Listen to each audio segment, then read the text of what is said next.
Hello dear friend, नमस्कार। स्वागत है आप सभी का। फ्रेंड्स, इस वीडियो में हम लोग बाल विकास एवं शिक्षण विधि के प्रैक्टिस सेट को देखेंगे और ये प्रैक्टिस सेट आपका 3 है। इसके पहले जो है 2 प्रैक्टिस सेट मैंने उपलब्ध कराए हैं, तो यदि आपने वो वीडियो नहीं देखे हैं तो आप जो है चैनल पे देख लें।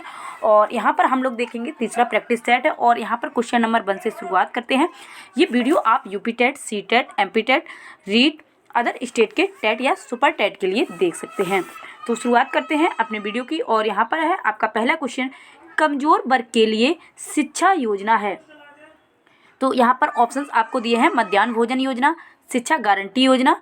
सी नंबर ऑप्शन है ए और बी दोनों, और इनमें से कोई नहीं। तो यहाँ पर आपका सही आंसर क्या होगा? तो फ्रेंड्स, यहाँ पर आपका सही आंसर जो है 3 नंबर ऑप्शन जो है ए और बी दोनों जो है ये सही होंगे। मध्याह्न भोजन योजना और शिक्षा गारंटी योजना कमजोर वर्ग के लिए शिक्षा योजना है। बी सी नंबर ऑप्शन जो है आपका सही हो जाएगा। नेक्स्ट क्वेश्चन आपका है, बुद्धि लब्धि के संबंध में क्या सत्य है? तो बुद्धि लब्धि के संबंध में क्या सत्य है ये आपको बताना है। ऑप्शंस आपको दिए गए हैं, बौद्धिक आयु में व्युत्क्रमी संबंधित, कालानुक्रमिक आयु से प्रत्यक्षता संबंधित, कालानुक्रमिक आयु से व्युत्क्रमी संबंधित, बौद्धिक तथा कालानुक्रमिक आयु दोनों से प्रत्यक्षता संबंधित। तो यहाँ पर आपका सही आंसर क्या होगा? बुद्धि लब्धि के संबंध में क्या सत्य है? कालानुक्रमिक आयु से व्युत्क्रमी संबंधित, सी नंबर ऑप्शन जो है वो आपका बिल्कुल सही हो जाएगा। आगे चलते हैं, नेक्स्ट क्वेश्चन को देखते हैं। नेक्स्ट क्वेश्चन आपका है, मनोवैज्ञानिकों के अनुसार बुद्धि। तो बुद्धि क्या है? मनोवैज्ञानिकों के अनुसार ये आपको बताना है। सीखने की क्षमता है, अमूर्त चिंतन की योग्यता है, या तो ए या बी, यानी कि ए या बी में से एक सही है ये बताया जा रहा है, ए और बी दोनों। तो यहाँ पर आपका सही आंसर क्या होगा? तो फ्रेंड्स, आपका सही आंसर होगा, जो बुद्धि होती है वो सीखने की क्षमता है और अमूर्त चिंतन की योग्यता है। डी नंबर ऑप्शन जो है वो आपका बिल्कुल करेक्ट हो जाएगा। ए और बी दोनों आपके सही हैं। आगे नेक्स्ट क्वेश्चन आपका है, सृजनशीलता से संबंधित है। सृजनशीलता से क्या संबंधित है ये आपको बताना है।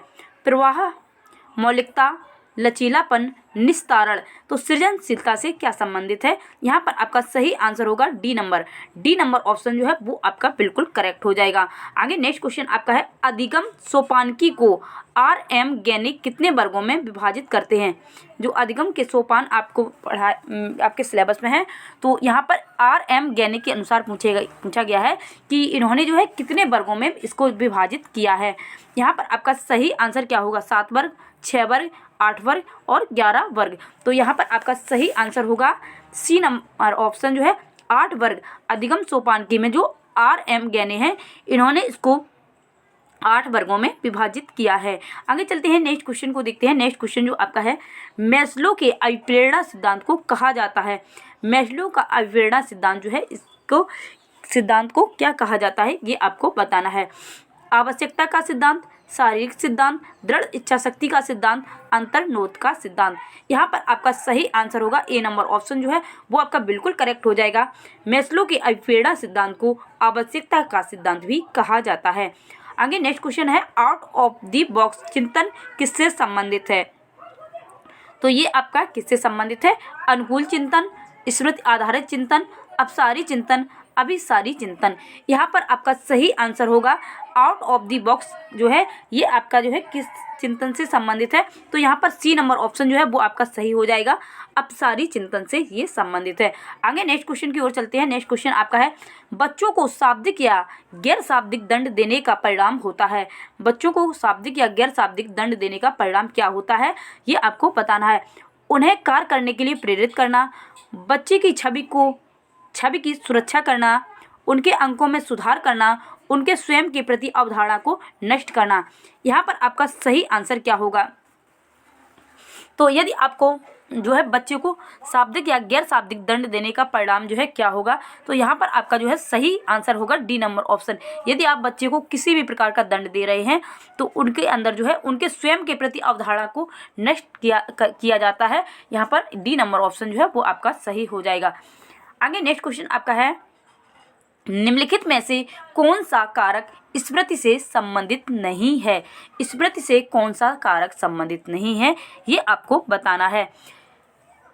ए नंबर ऑप्शन है पहचान, धारण, पुनर्स्मरण, अनुभूति। तो यहाँ पर स्मृति की बात की जाए तो स्मृति से आपका जो है अनुभूति संबंधित नहीं है। डी नंबर ऑप्शन जो है वो आपका बिल्कुल करेक्ट हो जाएगा। आगे नेक्स्ट क्वेश्चन आपका है अभिवृत्ति संप्रत्यय है। अभिवृत्ति संप्रत्यय जो है ये क्या है, ये आपको बताना है। संज्ञान परक, क्रिया परक, संवेगात्मक, ये सभी। यहाँ पर आपका सही आंसर होगा डी नंबर ऑप्शन जो है वो आपका बिल्कुल सही हो जाएगा। अभिवृत्ति संप्रत्यय की बात की जाए तो ये सभी जो है आपके इससे जो है संबंधित हैं। आपका जो है डी नंबर ऑप्शन सही हो जाएगा। आगे आपका जो है नेक्स्ट क्वेश्चन है शिक्षण से अधिगम पर बल देने वाला परिवर्तन हो सकता है। तो क्या हो सकता है ये आपको बताना है। बाल केंद्रित शिक्षा पद्धति अपनाकर, रटने को प्रोत्साहित करके, अग्र शिक्षण की तकनीक अपनाकर, परीक्षा परिणामों पर केंद्रित होकर।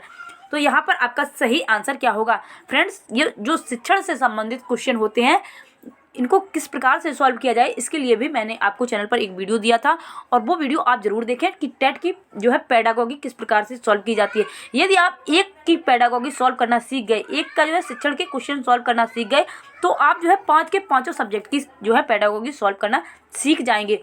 वहाँ पर मैंने आपको बताया था कि आप जब बच्चे को पढ़ा रहे हैं तो आप उसे किसी भी प्रकार से जो है दंड नहीं देंगे, आप उसे रटवाने की कोई भी कोशिश नहीं करेंगे और परीक्षा के परिणामों पर केंद्रित होकर कोई भी शिक्षण नहीं किया जाता है। बच्चे को किस प्रकार से पढ़ाया जाए तो बच्चे की एक तो मातृ लैंग्वेज में हमेशा पढ़ाने की कोशिश की जाए। जो भी उसकी मातृ लैंग्वेज है वो उसी से बच्चा सीखता है। ऐसा नहीं है कि हम उसे किसी अदर लैंग्वेज से जो उसने कभी सुना नहीं है, उसने कभी उसे पढ़ा नहीं है और उससे कोशिश की जाए कि बच्चे को वहाँ से उसे शिक्षा दी जाए। ऐसा नहीं किया जाता है। हमेशा बच्चे को मातृभाषा से जो भी उसके आस पड़ोस में भाषा बोली जाती है उसी से उसे पढ़ाने की कोशिश की जाती है और उसे किसी भी प्रकार से कोई भी चीज़ रटवाई नहीं जाती। उसे जिस प्रकार से भी समझ आती है, चाहे वो खेल से सीखना चाहे खेल से सीख सकता है या वो किसी भी प्रकार से जिस प्रकार से सीखना चाहता है वो उसी प्रकार से सीखेगा। तो यहाँ पर आपका जो है बाल केंद्रित शिक्षा पद्धति अपनाकर ही आप बच्चे के अधिगम को जो है जो अधिगम होगा शिक्षण से अधिगम पर बल देने वाला परिवर्तन हो सकता है। तो ये बाल केंद्रित शिक्षा पद्धति अपनाकर ही हो सकता है। आप जो है अगर शिक्षण तकनीक यदि अपनाएंगे तो बच्चा जो है कुछ नहीं सीख पाएगा। एकदम से बच्चा जो है बहुत बड़ी बड़ी चीज़ें नहीं सीख सकता है। रटवाना आपको नहीं है किसी भी प्रकार से और परीक्षा के परिणामों पर केंद्रित होकर नहीं कुछ हो सकता है। तो ए नंबर ऑप्शन जो है वो आपका बिल्कुल करेक्ट हो जाएगा। आप पेडागोगी की उस वीडियो को जरूर देखें किस प्रकार से आपको पेडागोगी सॉल्व करना है। उसका लिंक मैं आपको वीडियो को डिस्क्रिप्शन बॉक्स में दे दूंगी। आगे नेक्स्ट क्वेश्चन देखते हैं। नेक्स्ट क्वेश्चन आपका है अभिप्रेरणा के स्रोत कौन कौन से हैं। अभिप्रेरणा के स्रोत की बात की जाए तो ये कौन कौन से हैं। आवश्यकता, चालक, प्रेरक, इच्छा। यहाँ पर आपका सही आंसर क्या होगा। अभिप्रेरणा के स्रोत जो है वो कौन कौन से हैं। तो यहाँ पर आपका सही आंसर होगा ए नंबर आवश्यकता। ए नंबर ऑप्शन जो है वो आपका बिल्कुल सही हो जाएगा। आगे नेक्स्ट क्वेश्चन आपका है आनुवंशिकता को रिक्त स्थान दिया गया है, सामाजिक संरचना माना जाता है। तो सामाजिक संरचना माना जाता है। यहाँ पर आपका सही आंसर क्या होगा। गत्यात्मकता, स्थिर, प्राथमिक, गौण। यहाँ पर आपका सही आंसर होगा B number option. B number option जो है वो आपका बिल्कुल करेक्ट हो जाएगा। आगे नेक्स्ट क्वेश्चन आपका है व्यवहार में होने वाले स्थायी परिवर्तन जो अभ्यास के कारण होते हैं को कहा जाता है। इसको क्या कहा जाता है। व्यवहार में होने वाले स्थायी परिवर्तन जो अभ्यास के कारण होते हैं को कहा जाता है सीखना, सोचना, क्रिया करना, कल्पना करना। तो यहाँ पर आपका सही आंसर होगा सीखना। ए नंबर ऑप्शन जो है वो आपका बिल्कुल सही हो जाएगा। आगे नेक्स्ट क्वेश्चन को देखते हैं। नेक्स्ट क्वेश्चन आपका है बच्चे के संज्ञानात्मक विकास हेतु उत्तम स्थान है। कौन सा स्थान जो है बच्चे के संज्ञानात्मक विकास हेतु उत्तम स्थान है। खेल का मैदान, सभागार, घर, विद्यालय एवं कक्षा का वातावरण। तो इसमें से जो है बच्चे के संज्ञानात्मक विकास हेतु सबसे उत्तम स्थान कौन सा है। यहाँ पर आपका सही आंसर होगा डी नंबर ऑप्शन। विद्यालय एवं कक्षा का वातावरण जो है ये आपका ऑप्शन सही हो जाएगा। आगे नेक्स्ट क्वेश्चन को देखते हैं। नेक्स्ट क्वेश्चन आपका है सबसे अधिक गहन और जटिल सामाजिकरण होता है। कब होता है ये आपको बताना है। बाल्यावस्था के दौरान, प्रौढ़ावस्था के दौरान, व्यक्ति के पूरे जीवन, किशोरा अवस्था के दौरान। तो यहाँ पर आपका सही आंसर होगा डी नंबर ऑप्शन। किशोरा अवस्था के दौरान जो जो बच्चा होता है उसकी बॉडी में भी काफ़ी चेंजेस आते हैं। तो यहाँ पर जो है सबसे ज़्यादा उसे जो समाज में उसे घुलने मिलने में और सामाजिकरण की जो प्रक्रिया होती है उसमें सबसे ज़्यादा उसे दिक्कत आती है। तो ये आपका डी नंबर ऑप्शन जो है वो आपका बिल्कुल सही हो जाएगा। आगे नेक्स्ट जो क्वेश्चन है वो आपका है, चेस तथा कार्ड को निम्न में से किसमें वर्गीकृत किया जा सकता है? लड़ाई वाले खेल, बौद्धिक खेल, प्रायोगिक खेल, गतिमान खेल। तो ये जो है किसमें विभाजित इसे वर्गीकृत किया जा सकता है? तो ये बी नंबर ऑप्शन यहाँ आपका सही होगा। बौद्धिक खेल जो है ये आपका बिल्कुल सही हो जाएगा। आगे नेक्स्ट क्वेश्चन को देखते हैं। नेक्स्ट क्वेश्चन आपका है, निम्न में से कौन सी शब्दावली प्रायः अभिप्रेरणा के साथ अंतः बदलाव के साथ इस्तेमाल की जाती है? तो कौन सी शब्दावली है जो अभिप्रेरणा के साथ अंतः बदलाव के साथ इस्तेमाल की जाती है? संवेग, आवश्यकता, उत्प्रेरणा, पुरस्कार या प्रेरक। तो यहाँ पर आपका सही आंसर होगा आवश्यकता। बी नंबर ऑप्शन जो है वो आपका बिल्कुल सही हो जाएगा। आगे नेक्स्ट क्वेश्चन को देखते हैं। नेक्स्ट क्वेश्चन आपका है, मानसिक स्वास्थ्य के नियमों को खोजना और उन्हें बनाए रखना अध्ययन का केंद्र बिंदु है। यह एक कथन है। तो ये किसका कथन है ये आपको बताना है। सेफर का, हेडफील्ड का, ड्राइवर का, लैंडेल का। तो यहाँ पर जो है किसका है? तो ड्राइवर जो है इन्होंने कहा है कि मानसिक स्वास्थ्य के नियमों को खोजना और उन्हें बनाए रखना अध्ययन का केंद्र बिंदु है। ये कथन जो है ड्राइवर का है। सी नंबर ऑप्शन जो है वो आपका बिल्कुल करेक्ट हो जाएगा। आगे नेक्स्ट क्वेश्चन आपका है, किसी बालक के संवेगात्मक अनुभवों के विश्लेषण हेतु उपयुक्त तरीका है। तो कौन सा तरीका जो है वो उपयुक्त है ये आपको बताना है। फ्रेंड्स ये सारे क्वेश्चन आपके एग्जाम की दृष्टि से बहुत ही महत्वपूर्ण है। तो आप वीडियो को पूरा देखें और वीडियो अच्छी लग रही हो तो वीडियो को लाइक, चैनल को सब्सक्राइब और वीडियो को उन दोस्तों तक जरूर शेयर करें जो लोग UP TET, C TET, MP TET, REET या अदर स्टेट टेट की तैयारी कर रहे हैं अथवा सुपर टेट परीक्षा में शामिल होना चाहते हैं। यहाँ पर आपको ऑप्शंस दिए गए हैं, उसकी मुख मुद्रा, अंतर निरीक्षण, उद्दीपकों की प्रतिक्रिया, इनमें से कोई नहीं। यहाँ पर आपका सही आंसर क्या होगा? तो यहाँ पर सी नंबर ऑप्शन जो है वो आपका बिल्कुल सही हो जाएगा। किसी बालक के संवेगात्मक अनुभवों के विश्लेषण हेतु उद्दीपकों की प्रतिक्रिया जो है उपयुक्त तरीका है। सी नंबर ऑप्शन आपका बिल्कुल करेक्ट हो जाएगा। आगे चलते हैं नेक्स्ट क्वेश्चन की ओर। नेक्स्ट क्वेश्चन आपका है, प्रधानाध्यापक या वरिष्ठ शिक्षक के लिए विद्यालय में कौन सी नेतृत्व शैली बेहतर है? ये आपको बताना है कि कौन सी नेतृत्व शैली जो है वो बेहतर होती है। सत्ताधारी नेतृत्व, प्रजातांत्रिक नेतृत्व, अहस्तक्षेपी नेतृत्व, उपयुक्त में से कोई नहीं। यहाँ पर आपका सही आंसर क्या हो जाएगा ये आपको बताना है। तो यहाँ पर आपका सही आंसर क्या होगा? फ्रेंड्स सत्ताधारी की बात की जाए तो सत्ताधारी जो नेतृत्व होता है इसमें एक की सत्ता होती है और वही जो है पूर्ण रूप से सत्ता को चलाता है। तो ऐसा बिल्कुल नहीं होना चाहिए, चाहे वो स्कूल हो या किसी समाज की बात हो, सभी को बराबर का अधिकार है। तो ये आपका ऑप्शन बिल्कुल ही गलत हो जाएगा। सी नंबर ऑप्शन है अहस्तक्षेपी नेतृत्व। तो जब आप प्रधानाध्यापक हैं या शिक्षक हैं तो कहीं ना कहीं आपको अपनी भूमिका तो निभानी ही होगी। आप सत्ताधारी नहीं हो सकते लेकिन आपकी कुछ ना कुछ भूमिका होगी। उसके लिए आपको चीज़ों में जो भी वर्क हो रहा है उसमें अपना जो है योगदान करना होगा, हस्तक्षेप करना होगा। तो ये भी आपका आंसर जो है सी नंबर ऑप्शन भी गलत हो जाएगा। यहाँ प्रजातांत्रिक नेतृत्व होना चाहिए आपका, जो कि सबसे अधिक जो है एक सुटेबल आंसर के रूप में यहाँ पर आपको दिया गया है। तो यहाँ पर आपका बी नंबर ऑप्शन जो है वो बिल्कुल करेक्ट हो जाएगा। आगे नेक्स्ट क्वेश्चन को देखते हैं। परिपक्वता का संबंध है, परिपक्वता का संबंध जो है वो किससे है? विकास से, बुद्धि से, सृजनात्मकता से, रुचि से। यहाँ पर आपका सही आंसर क्या होगा? फ्रेंड्स यहाँ पर आपका सही आंसर हो जाएगा जो परिपक्वता का संबंध है ये आपके विकास से है। ए नंबर ऑप्शन आपका बिल्कुल करेक्ट हो जाएगा। आगे चलते हैं नेक्स्ट क्वेश्चन की ओर। नेक्स्ट क्वेश्चन आपका है, बुद्धि का तरल मोज़ेक मॉडल किसने दिया था?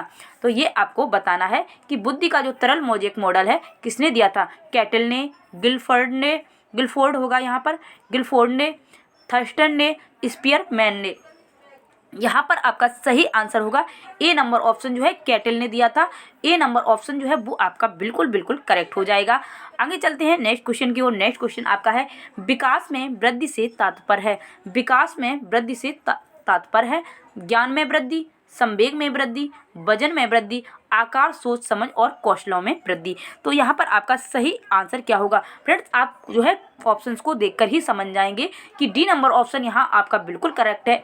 विकास में वृद्धि से जो तात्पर्य है आकार, सोच समझ और कौशलों में वृद्धि है। डी नंबर ऑप्शन आपका बिल्कुल बिल्कुल करेक्ट हो जाएगा। आगे नेक्स्ट क्वेश्चन आपका है, पावलोव ने सीखने के अनुबंधन प्रतिक्रिया सिद्धांत का प्रतिपादन रिक्त स्थान पर प्रयोग करके किया था।